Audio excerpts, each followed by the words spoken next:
तर आत्ता वाजले 4 आणि द्वीपच्या स्कूलमध्ये एक प्रोग्राम आहे. म्हणजे दरवर्षी असतं, कधी क्रिसमस पार्टी किंवा असं काहीतरी थीम वाईज असतं, कधी कॉम्पिटिशन असतं, कधी सहज प्रोग्राम असतो. तर आज प्रोग्राम आहे, जे 3:30पासून आपण कधीही जाऊ शकता. तर आता आम्ही जातो, बघूया तिकडे काय काय होतं, मी शेअर करते तुमच्यासोबत.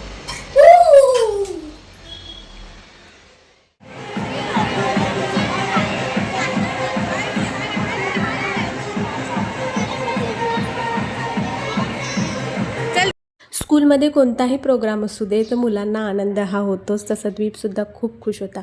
आणि इथे आल्यानंतर कळालं की हे sandwich, popcorn, Frooti, cotton candy होतं, चाटचे सुद्धा भरपूर प्रकार होते आणि पावभाजी होतं. हे अनलिमिटेड, तुम्ही कितीही खाऊ शकतात, फ्री होतं सर्व. आणि एंट्रीसुद्धा फक्त स्कूलच्या मुलांना नव्हती, तर कोणीही येऊ शकतं. त्यामुळे गर्दीसुद्धा हळूहळू वाढत गेली. मुलांना एन्जॉयमेंटसाठी सुद्धा खूप काही होतं, डान्स करायला. त्याच्यानंतर गेम्स ठेवलेले भरपूर गेम्स. विनिंग झाल्यानंतरसुद्धा त्यांना टॉईज मिळत होते, एक टर्टल मिळत होते. द्वीपलासुद्धा 2 मिळाले. त्यामुळे मुलांनीसुद्धा खूप एन्जॉय केलं, अगदी लहान मुलांपासून ते मोठ्या मुलांपर्यंत.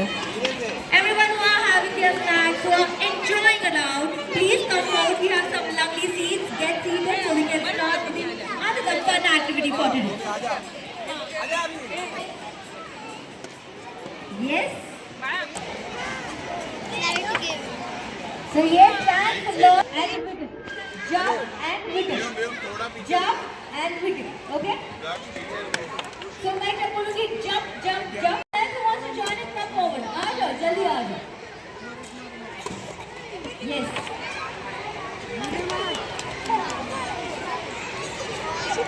Did you also? Okay, let's do it. 3, 2, 1. Jump, jump, jump, jump, jump, jump. Wicket, wicket. Let's have your hands together. जरा हवा में हाथ उठाने चाहिए. Woo! Wave your hands together. Woo!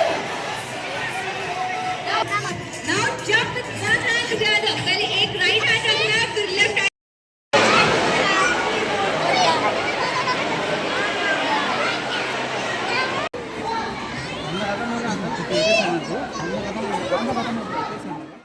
मध्ये इतकी मुलं मग्न झाली होती, म्हणजे खरंच खूप सर्वांनी एन्जॉय केलं. द्वीपसुद्धा इतका एन्जॉय करत होता, म्हणजे त्याच्या मागे धावून धावून मला भूक लागली, पण त्याला काही भूक नव्हती लागत. त्याला म्हटलं काहीतरी खाऊन घेऊ, पण नाही, त्याला फक्त खेळायचंच होतं. आणि इथे असे हे फोटो काढून आपल्याला ते प्रिंट देत होते. त्याच्यानंतर या साईडला टॅटूसुद्धा काढून देत होते. पेंटिंग आपल्याला हवी ते आपण चेहऱ्यावर किंवा हातावर, ज्यांना जसं आवडत असेल तसं करू शकता. आणि आता हळूहळू गर्दीसुद्धा वाढत होती.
आम्ही आलो तेव्हा उजेड होता आणि आता अंधार व्हायला लागला. बरेच जण जायलासुद्धा लागलेली, पण तरी ह्यांचं काही मन भरत नव्हतं द्वीपचं.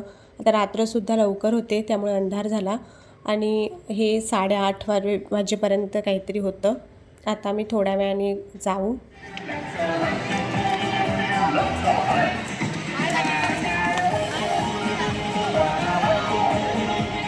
आता 7:30 वाजले. आत्ता मी जस्ट आली.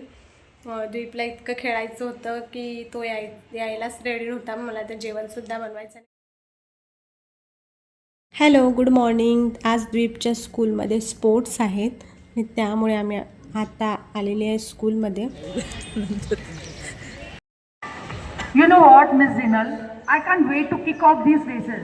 I'm super excited. Trust me, is going to be absolutely amazing. Oh, I can already feel the excitement. प्रत्येकांना हे स्पोर्ट्स वेगवेगळे असतात आणि एक झाल्यानंतर दुसरा सेटअप करतात. हे दीदी खूप क्विक करतात, म्हणजे आपलं टाईमसुद्धा वाचतं आणि लवकरसुद्धा आपण सर्व फ्री होतात. अगदी 2 तासाचं स्पोर्ट्स आहे.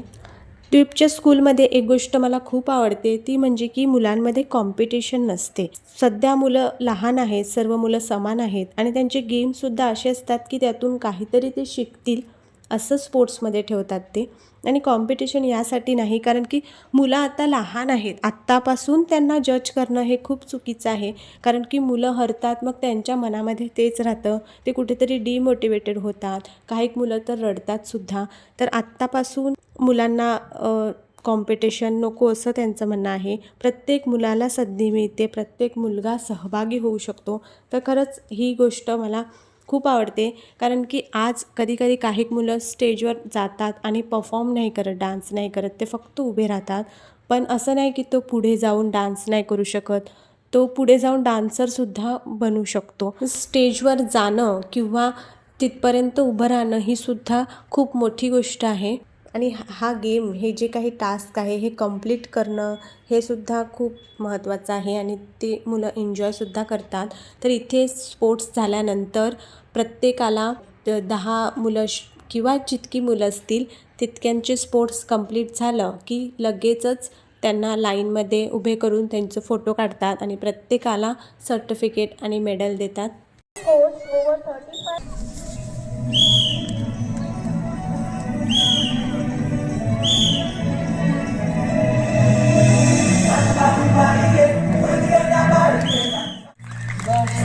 Brush your teeth gently every day. Up and down and never stop. Brush it every day. Let your hair and finish. Wash your face every morning light.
Wow, lovely.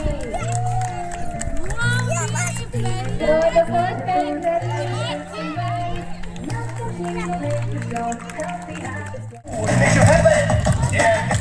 Yes, Jolene Perez. And now, after 24 feet, they are going to the hula hoop in perfect coordination. आपण जेव्हा स्कूलमध्ये जायचे त्यावेळीचे sports आणि हे यामध्ये खूप फरक आहे. आपण तर फक्त आपणच जायचे, आपले पॅरेंट्स अलाउड नव्हते, पण आत्ता पॅरेंट्ससुद्धा अलाउड असतात. आणि आपल्याला स्पोर्ट्स झाल्यानंतर दुसऱ्या दिवशी सुट्टीसुद्धा असायची. हे सुद्धा एक स्पोर्ट्स डेची आठवण आहे. हा व्लॉग मी इथेच एंड करते. पुन्हा भेटूया नवीन व्हिडिओमध्ये. Bye, take care.